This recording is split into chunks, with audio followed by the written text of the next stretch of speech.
Jó capítulo 6. Todo mundo conhece a história de Jó, não é verdade? Teve uma fase da vida dele que ele disse o seguinte: então Jó respondeu: ó, se a minha queixa de fato se pesasse, e contra ela numa balança se pusesse a minha miséria. Que coisa, hein? O que é queixa? Queixa é reclamação, né? É a confissão da dor, do sofrimento, dos problemas. Pedidos. Jó começou a clamar, a suplicar, e ele queria que fosse botado numa balança, de um lado a miséria dele. Jó ficou miserável. Você sabe o que é uma pessoa miserável? A gente ouve muito essa palavra, né? Quem já ouviu alguém dizer que estava na miséria? Estou na miséria. Quem já ouviu? Miséria não é ficar sem dinheiro, não. Miséria não é perder um emprego, ou uma casa, ou ter uma dívida. É muito mais do que isso. Jó ficou na miséria. A miséria, na verdade, é o deserto. É. Os amigos de Jó, até os irmãos dele, eu acho que está aí nessa passagem aí. Eu não sei se o menino vai encontrar, mas tem uma passagem que ele, aí nesse capítulo 6, que ele fala que os irmãos dele já não falavam com ele, já não ia visitá-lo. É, mais ou menos assim. Olha lá. Meus irmãos aleivosamente me trataram. É. Com desprezo. Como se traíssem ele, né? Meus irmãos, ó. Quando os amigos de Jó ficaram contra ele, a esperança era ter o abraço. O abraço não, porque ninguém tinha coragem de abraçá-lo, né? Mas pelo menos o apoio dos irmãos. A verdade é que se alguém chegar aí parar na miséria, só tem um que vai ficar do lado e vai tirar dali. É Deus. É. Uma pessoa miserável é uma pessoa que contrai todo tipo de problema insolúvel. Jó contraiu doenças que não tinham cura. Jó perdeu tudo que havia conquistado, até a família ele perdeu. Quer dizer, ele não tinha motivo para esperar, né? Ele não tinha em que se apegar, sabe?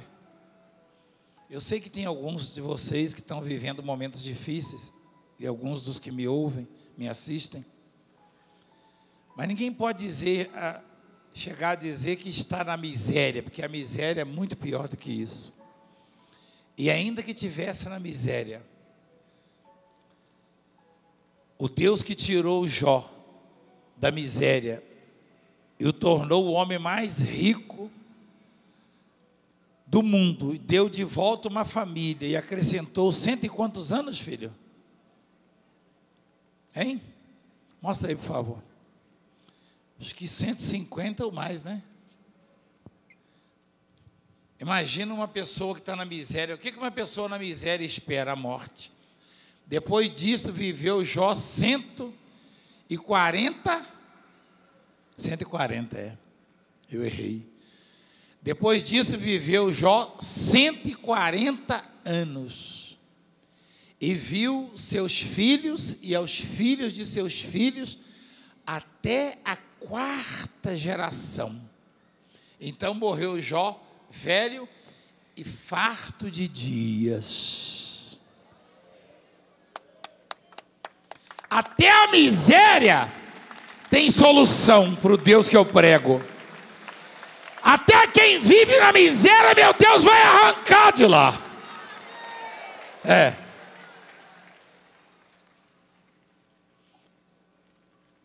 Mostra lá no capítulo 6 o que ele fala. Ele disse: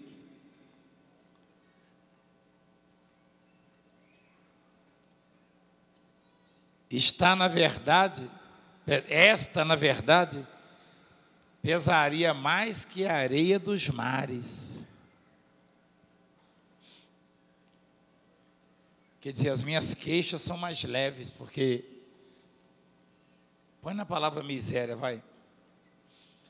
Jó falou assim: a minha miséria pesaria mais do que? A areia é pesado, é? Quem sabia que a areia pesa muito? Quem sabia? E ele disse: mais que as areias dos mares. Quer dizer, aparentemente era um caminho sem volta. Eram graves demais os problemas de Jó. Grandes demais. Mas mesmo assim, Jó nunca pensou que de repente Deus pudesse não existir, por isso estava acontecendo isso com ele, não. Você já ouviu alguém dizer que Deus não existe? Quem já ouviu? Muita gente, né? E essa pessoa nem estava na miséria. Jó foi parar na miséria e continuou acreditando na existência de Deus, entendendo que Deus era mais importante que tudo para ele. Tanto é que a mulher dele disse para amaldiçoar Deus, e ele falou: você está louca, né? E continuando, ele disse: quer dizer, a miséria pesaria mais do que a areia, dos mares. Por isso é que as minhas palavras foram precipitadas. O sujeito na miséria, doente, ferido, perdeu tudo, os amigos, os irmãos já não tratavam ele mais com respeito, com carinho, né? E ele ainda disse: minhas palavras foram precipitadas, porque as flechas do Todo-Poderoso estão em mim cravadas, e o meu espírito sorve o vento delas. Perdão, o veneno delas. Obrigado. Sorve o veneno delas, perdão. Os terrores de Deus se arregimentam contra mim. Zurrará o jumento montês junto à relva. Relva é capinha, grama. E o jumento, ele zurra quando está com fome, quando está sem alimento. Tipo reclamar. Quem já viveu no campo, na roça? Quem já criou porquinhos no chiqueiro? O que os porcos fazem quando estão com fome? Eles gritam, mas gritam mesmo. Você sabia? Quem já viu isso? Quando você vai lá e trata deles, eles deitam e dormem, põe a barriguinha para cima. Quem já viu? E o jumento, quando está com fome, ele zurra. Ele reclama. Ele quis dizer o seguinte: se eu fosse um jumento, se eu tivesse fartura, se eu tivesse saúde, eu estaria reclamando? Zurrará o jumento montei junto à relva? Ou mugirá o boi junto à sua forragem? Forragem é aquela ração que põe no silo. Quem sabia? Guarda para o momento difícil. E aí enche os coxos, o boi come e deita em cima de tanto que come. Mas ele não muge, ele não reclama porque ele tem a fartura. Comer-se-á sem sal o que é insípido. Você gosta de comida sem sal? Ou haverá sabor na clara do ovo? Experimenta comer. Eu como normalmente, eu só como a clara, né? Do ovo. E sem sal não vale absolutamente nada. É uma coisa horrível. Qualquer comida, né? Então a vida dele, ela perdeu totalmente o sentido. É isso que ele está dizendo.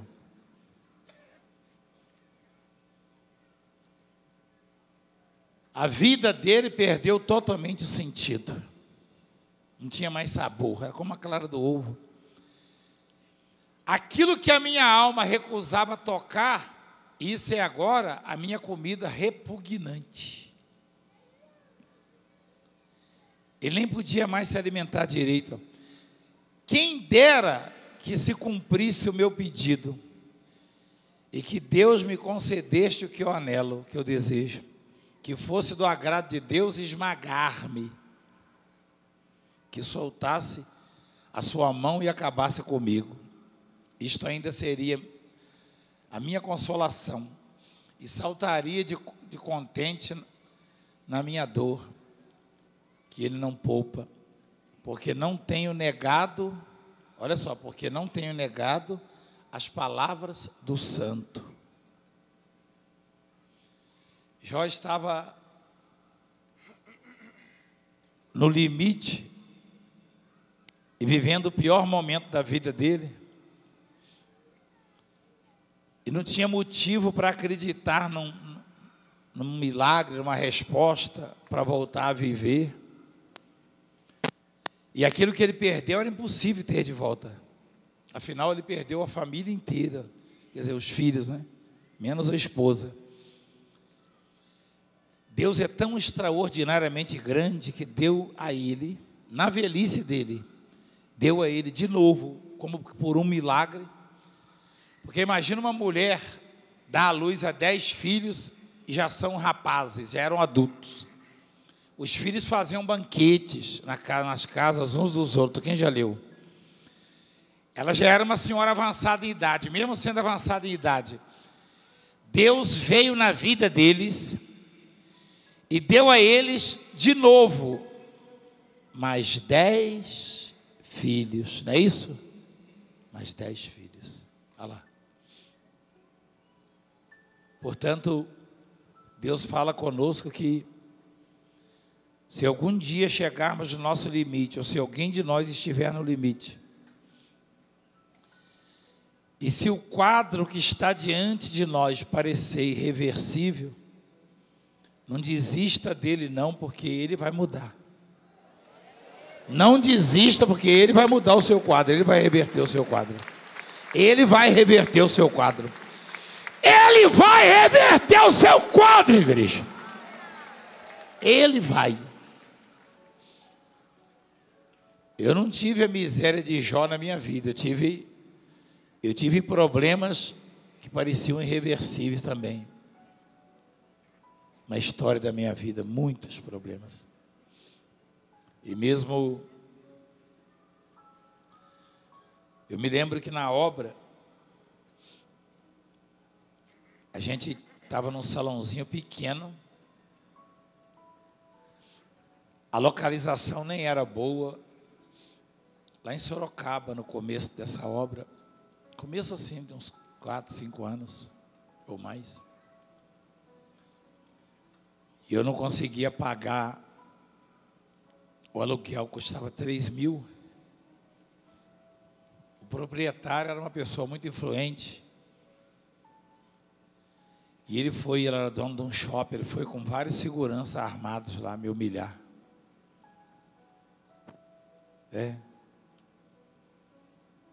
Ou seja, a situação em que eu me encontrava, eu jamais podia sonhar em ter um prédio desse tamanho aqui, dessa magnitude. Quem entrou hoje pela primeira vez aqui deve ter levado um choque quando olhou, né? E lá no Brasil é maior ainda do que aqui, você sabia? Lá são várias horas de imposição de mãos para poder encher. É bem maior. Mas seguranças com armas me ameaçaram, me humilharam. E dizia: pastor, fecha a igreja. Falei: por que eu devo fechar a igreja? Está se vendo que essa igreja não vai para frente. Depois eu vi que foi tudo arrumado. Está se vendo que essa igreja não vai para frente. O diabo zombava de mim, igreja, usando a boca das pessoas. É duro quando o diabo zomba de você. Hoje, o diabo, ele vê a grandeza de Deus aqui e tem que engolir isso.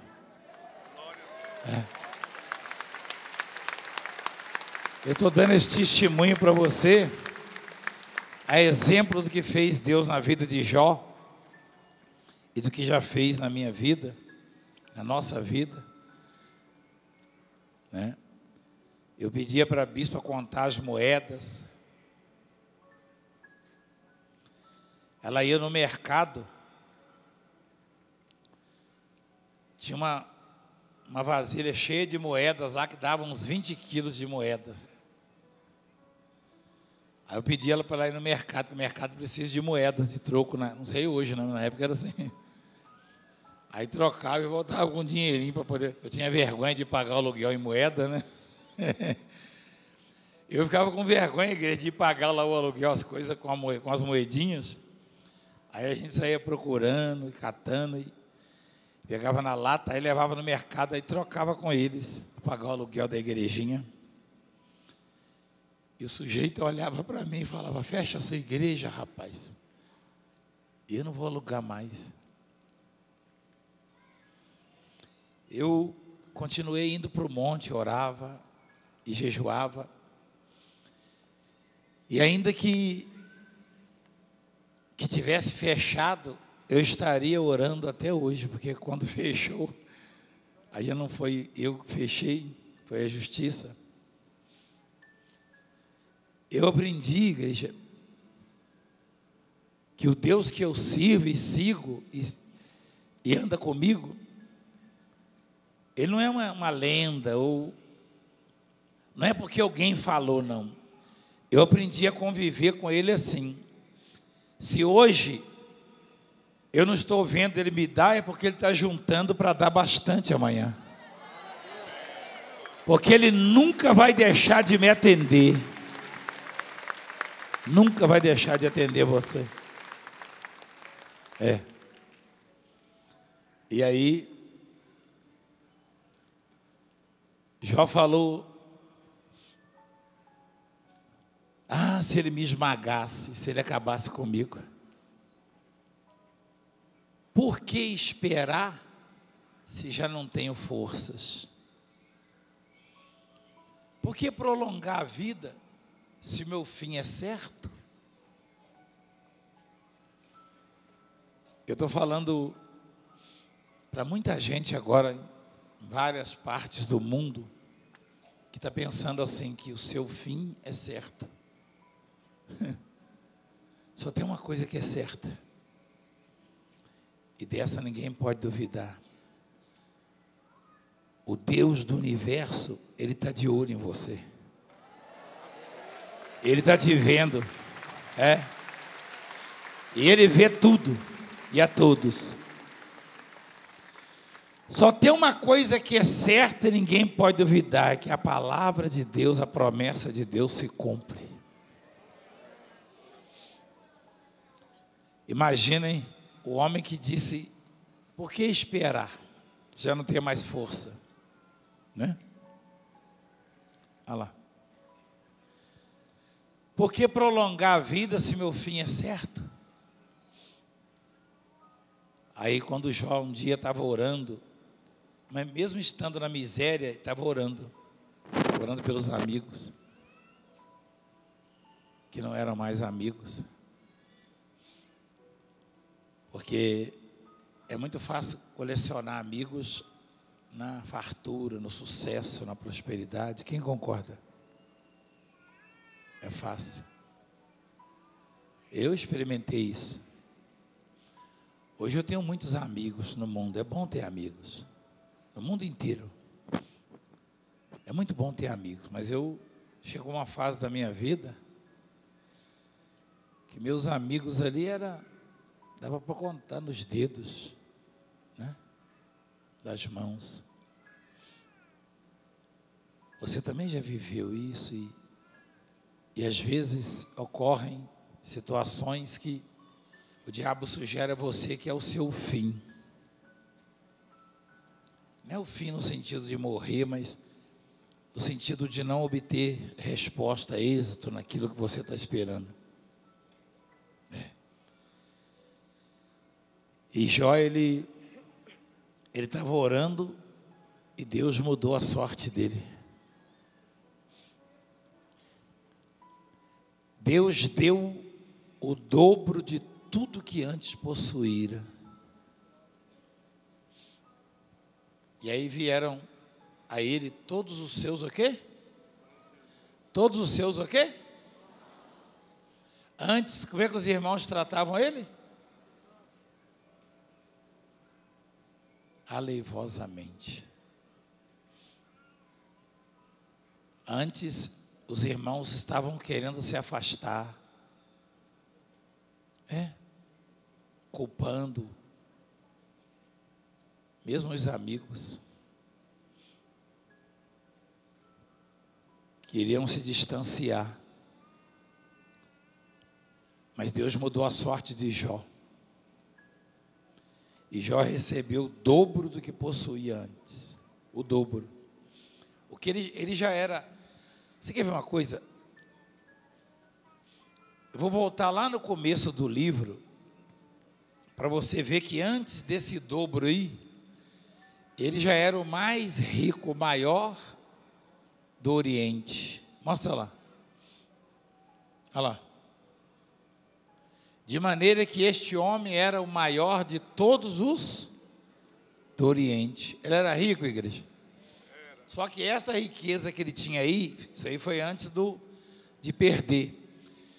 E depois que perdeu, comparando com essa aí, qual era a riqueza dele?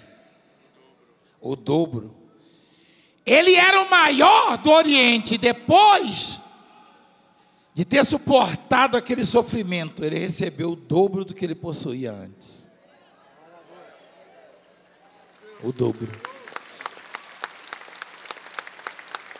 Deus não depende de circunstâncias. Deus não depende de projetos desse ou daquele governo, não. Deus só quer uma coisa de você. Não deixe de confiar nele. Não abandone a confiança. Não abandone a sua fé. Porque ele já marcou a data da sua restauração. Deus já marcou a data da sua restauração. Creia nisso. Ele marcou a data. Amém? A data da sua restauração. É isso. Abra o seu coração e deixa Deus dirigir a sua vida, governar você. E por mais que alguém tente desanimá-lo, não dê crédito, não dê ouvido. Porque não tinha solução para Jó, aparentemente, não tinha razão para esperar. Ele falou, para que eu vou prolongar, né, a vida? Olha lá. se o meu fim é certo. Por que esperar se já não tenho forças? Se você está fraco, continue esperando, porque muito antes das suas forças acabarem, Deus já terá te respondido e mudado a sua vida. Pode ter certeza disso. Tenha certeza disso. Amém? Fica de pé, por favor.